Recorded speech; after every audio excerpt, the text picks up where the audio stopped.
I try to avoid unpleasant emotions. Sometimes I just take my phone and start scrolling social media because I do not want to feel what I feel. And for a long time, I was thinking it was emotional maturity. I wasn't processing emotions, I was avoiding them. The therapist suggests me something simple and difficult at the same time, to give them space. It's not my daughter's fault, it's my fault. I'm a responsible adult. I was irritated not because of her behavior, I was irritated because of my expectations from her. I try to avoid unpleasant emotions, sadness, anger, irritation, guilt, and I do it in a very subtle way.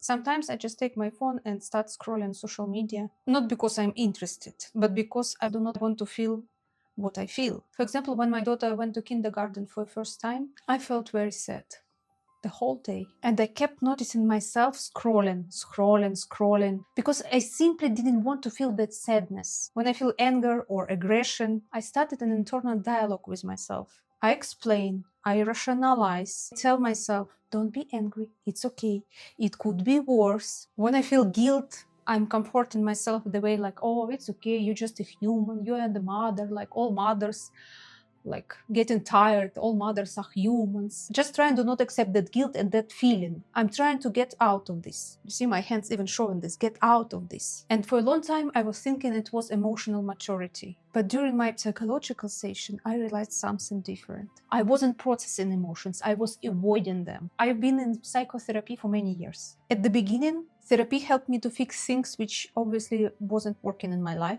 Therapy helped me to fix things that clearly didn't work in my life. Later, it became improving quality, more awareness, more depth, more precision. And during one session, I brought a situation from my life. My husband went for a business trip and I was alone with a toddler at home as a pregnant, 6 months pregnant. And during that time, I felt a lot of irritation, a lot. Also anger, even aggression. And we started exploring what was behind these emotions. But the most important discovery was not why I felt that emotions. The discovery was this. I was constantly running away from what so-called bad emotions. The therapist suggests me something simple and difficult at the same time, not to escape emotions, but to leave them, to give them space. And at the end of that session, I learned something very important that completely changed my attitude to anger, aggression, irritation, guilt. And at the end of this video, I will give you examples from my personal life. Let's be honest, we cannot be happy and cheerful all the time. We can fake it, but it's technically not possible. We cannot laugh all the time. We cannot be constantly super happy all the time.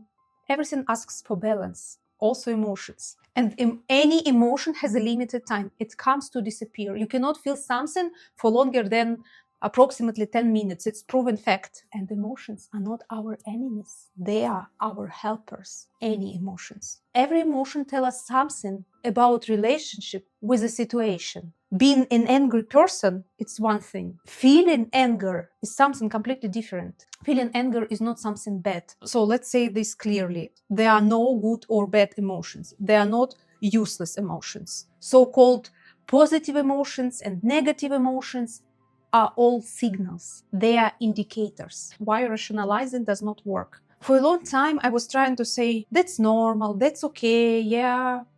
Everybody would understand that you feel it, it's okay. But it does not really mean to let emotions space when you say, like, it's okay to feel what you feel.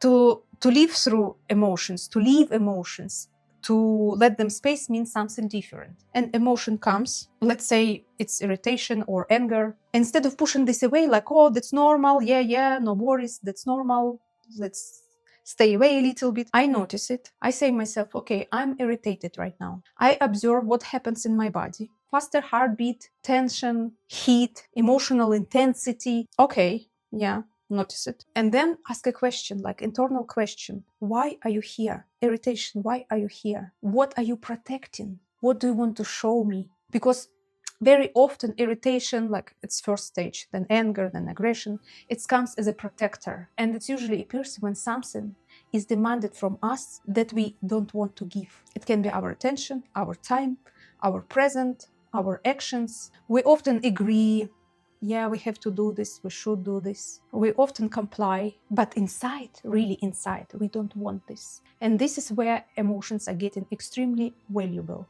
And now as I promised, I want to give you a personal example from my life. I'm going to give you 2 examples, like recent examples. In the morning, our preparation time for kindergarten is limited. Everything is rushed. And when my husband takes our daughter to kindergarten, I try to organize everything in a very efficient way so that he can focus on getting ready and just take her there. For several days in a row, I had to take her myself to kindergarten. And my husband didn't do things the way I usually do. Not because he was wrong, but because he simply didn't have this strategy in his head. One morning I noticed that I'm very angry. And I was like, okay, anger, you're here. I noticed you. What's going on? Why did you come? What do you want? What do you want to show me? And I understood. I was angry because internally I was expecting him to do everything the same way I usually do. My anger was protecting very simple need. I needed more help in the morning. That was it. So instead of suppressing anger, I just talked to him. I explained him what I needed, what I'm expecting from him. And the problem disappeared. Another example from the motherhood. In the evening, my daughter comes from kindergarten. We're spending time together. I cook. We have dinner. And then we go upstairs to get ready for bed. And suddenly, she started doing everything so slow. And I felt like very intense irritation inside. I started to repeat, like, do it, go upstairs, like, walk, or like brush your teeth, brush your teeth, brush your teeth. And actually, she's doing with a normal speed. I felt it like it was too slow because when I noticed my irritation, I was like, irritation, what are you here for? What do you want to show me? What do you want to protect maybe? Maybe you want to highlight something. And my daughter walks slow, she plays, she looks at everything on her way. Actually, she behaves as a normal child. But I noticed irritation, yeah? Remember this. And then I asked all of those questions. And I realized that I expect her to do everything fast because I want to complete some things which I haven't done yet. Or I want to do like something for my own. And I understand that it's not going to work this way. I understand I need to change something in our evening routine. It's not my daughter's fault. It's my fault. I'm a responsible adult. I was irritated not because of her behavior. I was irritated because of my expectations from her. So I decided to change 2 things. First of all, we will change our getting ready for bedtime because obviously she's getting overtired. That's why she has that kind of grumpy behavior.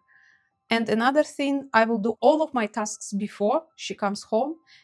And then I accept that I give her all the time she needs to do the way she wants to do. Slow, okay, slow. I will have more patience, I will have more respect because I will not plan anything after I make her sleep. In this case, irritation helped me to understand that I made some time management mistakes. And we came to an important point. Emotions do not come to ruin our lives. They appear to protect something important. And if we don't give emotions space, they stay in our body. They accumulate. And sooner or later, they come out in the way we don't like. Most of the time physically. Most of the time affecting our health. Most of the time affecting our body the bad way. These were my personal examples, and I want to ask you, are you able to feel anger, irritation, guilt?